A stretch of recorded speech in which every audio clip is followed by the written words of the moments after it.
அவங்களுக்கு உங்க மேல அன்பு இருக்கா? அப்படின்னு ஒரு யோசனையில இருக்கீங்க. சமீபத்தில என்ன ஆயிருக்கலாம் அப்படின்னா, நீங்க ஒண்ணு சொல்ல, அவங்க ஒண்ணு சொல்ல, இது வாக்குவாதமான மாதிரி தெரியல. சரிங்களா? ஆனா, அந்த எண்ணம், அந்த வார்த்தைகள் மட்டும் உங்க மைண்டுக்குள்ள ஓடிக்கிட்டே இருக்குன்னு வைங்களேன். அது ஒண்ண பத்தாக்கி, ஒண்ண பத்தாக்கிங்கிறது அவங்க ஒண்ணு சொல்ல, அத நீங்க வந்து வேற மாதிரி, வேற மாதிரி திங்க் பண்ணி, இப்படி இருக்குமோ, அப்படி இருக்குமோங்கிற ரேஞ்சுக்கு போனீங்கன்னா, ஏன்னா நீங்க 5 ஆஃப் வாண்ட்ஸ் பின்னாடி பார்த்தீங்கன்னா, 10 ஆஃப் ஸ்வார்ட்ஸ் இருக்கு. அத எடுத்து மேல வச்சா நல்லா இருக்காது. நீங்க அதாவது நீங்க பார்க்கும்போது என்ன நினைப்பீங்கன்ட்டு தெரியல. நெறைய பேர் நம்ம அப்படிதான் யோசிப்போம். இந்த டவர், 10 ஆஃப் ஸ்வார்ட்ஸ், டெத் எல்லாம் வரும்போது நமக்கு அது ஒரு மாதிரி ஃபீல் ஆகும் இல்லையா? அதனால தான் நான் அத பின்னாடி வச்சிருக்கேன். சரிங்களா?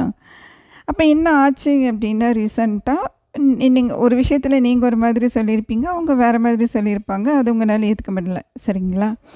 ஏன்னா உங்கள பொறுத்தவரைக்கும் இது இப்படிதான். அவங்கள பொறுத்தவரைக்கும் இது இது இப்படியும் பண்ணலாமே அப்படின்ட்டு சொல்லியிருக்கலாம். இல்ல ஆக மொத்தம் ஒரே விஷயத்துல உங்களுக்கு ஒரு கருத்து, அவங்களுக்கு ஒரு கருத்து. இது மிஸ் அண்டர்ஸ்டாண்டிங் கிடையாது. கருத்து அ அதாவது வேறுபட்ட கருத்துக்கள் அப்படின்ட்டு வைங்களேன்.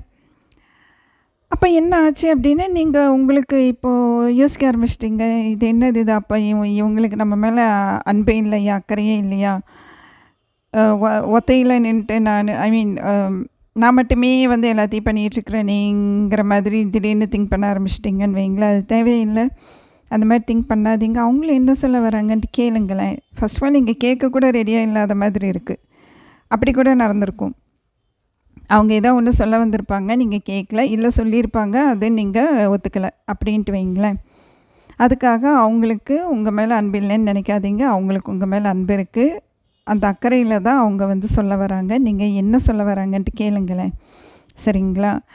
அத கேட்டீங்கன்னா, கண்டிப்பா உங்க ரிலேஷன்ஷிப்புங்கிறது லவ் மட்டும் இல்ல. அது எதுவாவே இருக்கட்டும். ஃப்ரெண்ட்ஷிப், அப்பா, அம்மா, குழந்தைங்க, இல்ல கூட பிறந்தவங்க, இல்ல ஜாப்ல இருக்கீங்க, பிஸ்னஸ்ல இருக்கீங்க, எப்படியா வேணாலும் இருக்கட்டும்.